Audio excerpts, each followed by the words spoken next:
family that we are, with our incredible little miss who is currently napping. So if you do hear in the background, she's napping upstairs, so it's just on the monitor. She will probably bang the cot. Yes, so you probably will hear her banging. We've got a list here, so that's what we're referring to.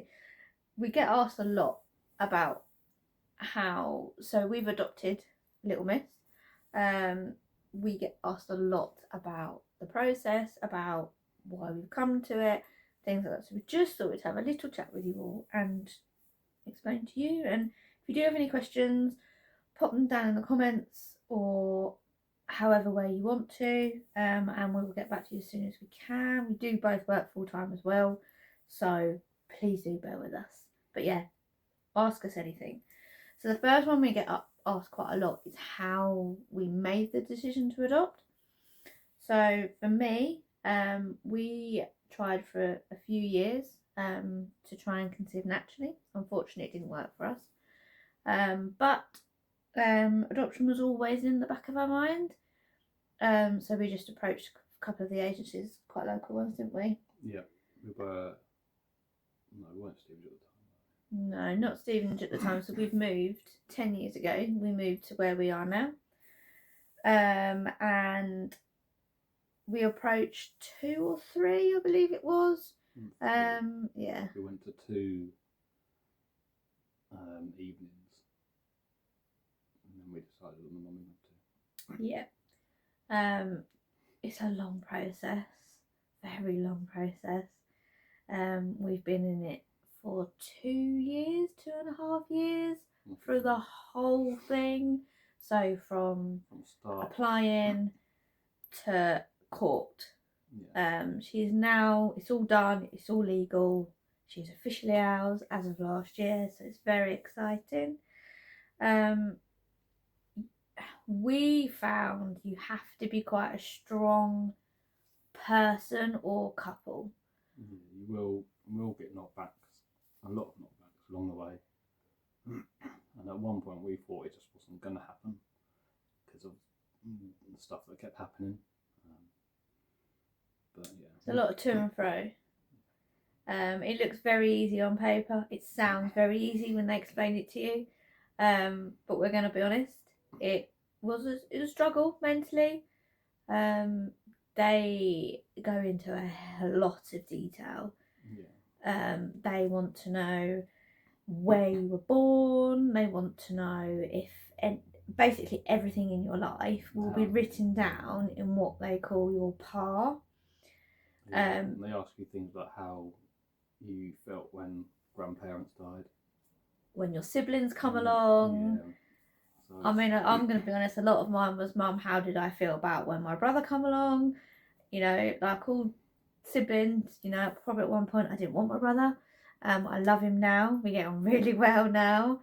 But they want everything. So where you were born, where you went to school, what the years you went to school, if you've moved, why you moved. It's a lot. It is an awful lot. That's a Little Miss, sorry. So you have to be a very strong person. Or, I mean, I wouldn't say we're strong individually.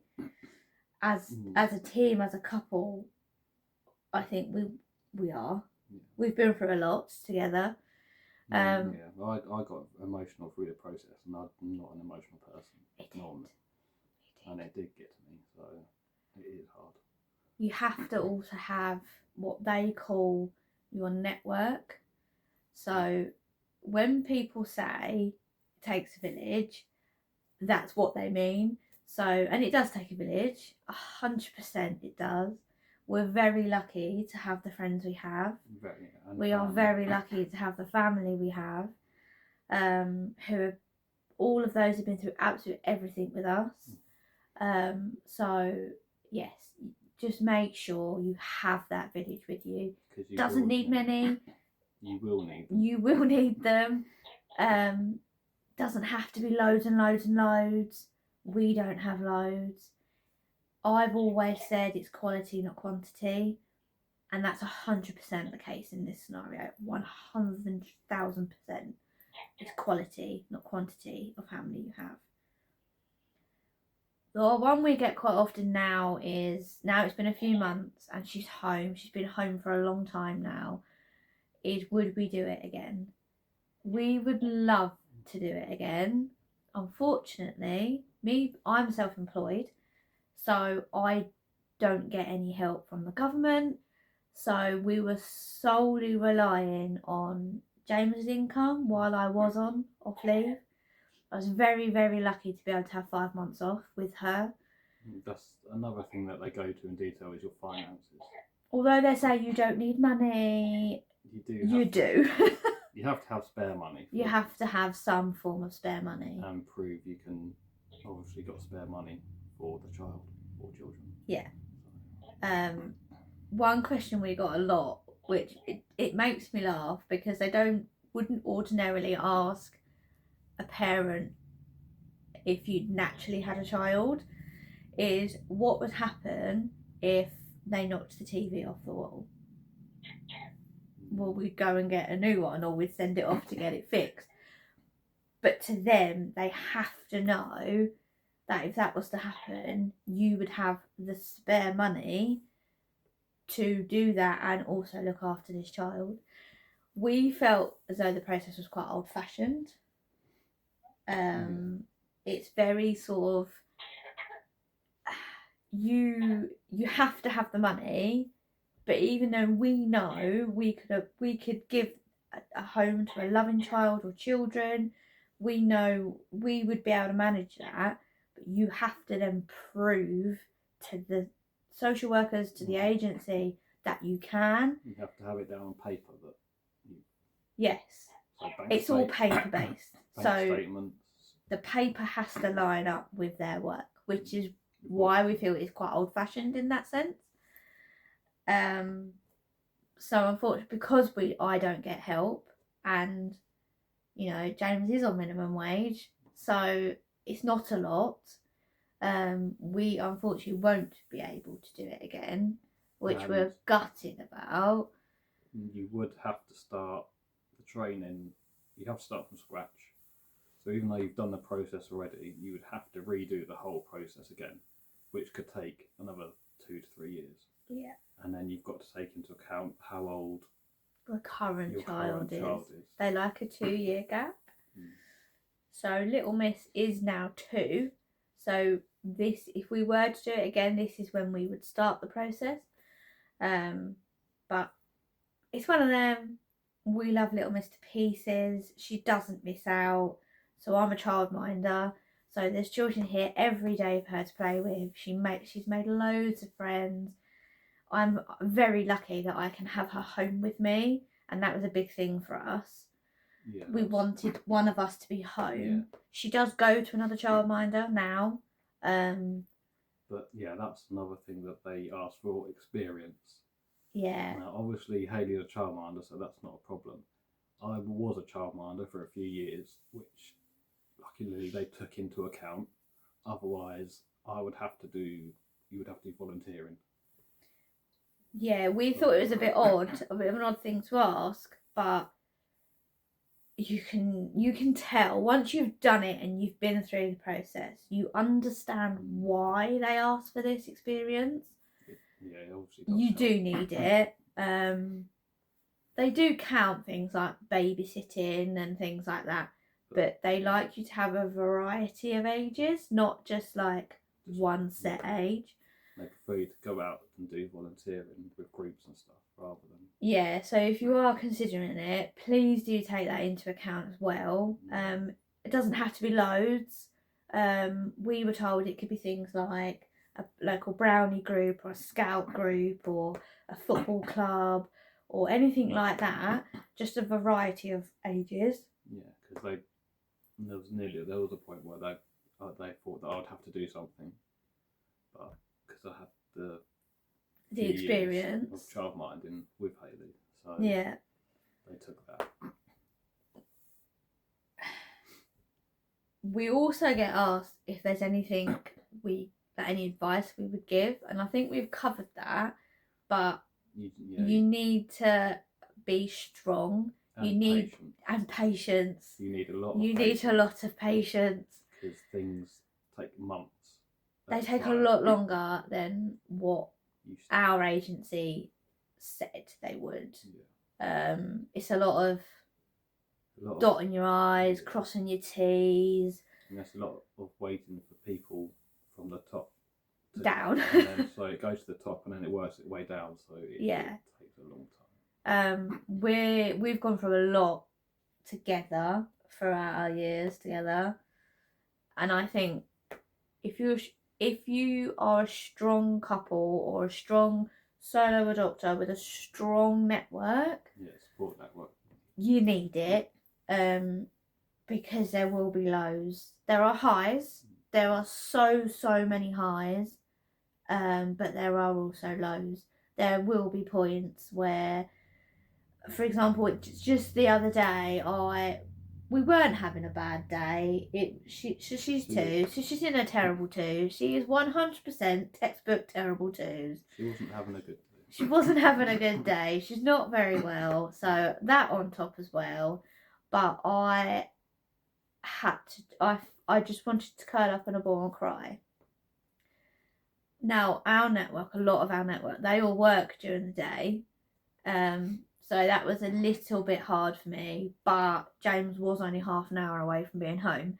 So how we normally do it is as soon as I get back from work, you spend time with Little Miss. I tend to take over and then give Hayley a break, and then you need the tag team, guys. You need to do it. You need to have that. It's like if you were to have children naturally, you need that time away. I will also say that self-care is 100% get it in your routine. So for me, I go over to my friend's house over the road 2-3 times a week. I do a PT session once a week, and I take Lou out. So James has a bit of time on his own. He meets up with our friend over the road every so often. You need that. You need that self-care. And sometimes it's just a nice hot bath at the end of the night. Take it. It's worth it. You need it. Take it. Or that bit of chocolate or glass of wine, whatever floats your boat. But you need it.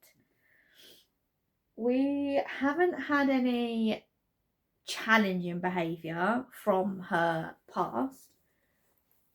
I think with her being so young when she come to us, I think that'll come later on. It will come a bit later on. We're very lucky with Little Miss that there wasn't an awful lot, really. Obviously we're not gonna tell anybody what's happened. That's her story to tell, family and friends, whenever she wants to. But considering when you read the profiles, it's heartbreaking. It is heartbreaking. Yes. So we have been very, very lucky with that. It's a weird feeling going through profiles and having to choose, essentially. It's like Babies R Us. It's hard in that sense, but there isn't really another better way to do it. That's the only way you're going to see the children that need adopting. Yeah. I mean, it got to the point where we were like, we just want them all. Yeah. We just want to bring them all home. Because you do. You did consider siblings. We did consider siblings. But we just didn't find the right match for us in that side. One thing, so I'm aware this is becoming quite a long video to what we normally post. But one thing I will say, don't be afraid to say no. Yes, yeah. Because the social workers will give you options, and you have to know, you have to have that feeling that that's the right child or children. And if you don't feel it's right, you have to say no. It's hard. It's incredibly hard, but be strong. There are a lot of children out there who need that loving home, and you will find them. It just will take a lot of time. Just prepared that it will take time. I mean, we've got friends from our training who we still talk to now, who found their little one straight away. So if and when you do make friends, I mean, if you can, that's fantastic, because it's really helped us, because Yeah. they've been through it with us. They Yeah. know what to expect. They know when we complain about the weight. Yeah. They know what we're talking Yeah. about. So if you can, and you do make friends, keep that friendship, because that is so important. It's massively helped us. And it helps the children. And it helps the children, because little Miss loves meeting up with her friends. We're actually going to see them in a couple of weeks. So she's already excited about seeing some of her friends. But yes, please do reach out if you want to chat. I mean, Dad's out there. James is more than willing to answer any questions you have. I'm more than willing to help wherever we can. Yeah, just drop a message. There's not many out there on this platform for UK adoption. No, there's a lot of American. There is a lot of American. So we just wanted to reach out, share our experience. We understand we haven't gone through the process. We haven't gone through every little detail. Yeah, obviously there's But things. you will know that by you watching this video, you are either thinking about the process or going through it. Please do reach out. We were more than happy to answer any questions you have, share any like little hints and tips. We had a couple of ideas that really worked for us during transition, didn't we? Which we won't go into detail now, because we are aware it is a bit of a long video already. But yes, we just wanted to jump on while little Miss was napping, and she has now napped. She is now asleep. Yeah. So please do reach out and enjoy it. Yeah. Enjoy the process. It's going to be long, yes, but enjoy it, because it is a nice thing to do. You do learn a lot about each other. Yeah. I mean, we've been together 20 years this year, so we were learning things that we didn't know about each other. And just be aware that they will want you to open up a little bit about how you're feeling, which James doesn't often do. I'm not very good at opening up, no. It takes me a long time to. But this has helped you, because you do talk a lot more openly about how you're feeling. I have got a lot more emotional because of this process. Yes. Being a parent, being a daddy it does make you emotional. A lot more emotional than you were before the process. But yes, we're going to end it here, because we are aware it is, like I said, quite a long video. But please do reach out, give it a like, comment any questions, and we'll try and answer you as soon as we can. But we'd just like to say thank you, and we will be uploading some shorts and things like that throughout the week. I'm going to aim for a video once a week, and then we'll do a couple of shorts, maybe twice a week. Yeah. Depending on what we get up to. Yeah, I mean, Easter weekend. It's been a busy one. Not a lot we can show. There's things we can, things we can't. But there will be a short coming up this weekend, so keep your eyes peeled. And yes, we'll see you soon. See you next time. Bye. Bye. Then. I got the pieces. Mama Rogue.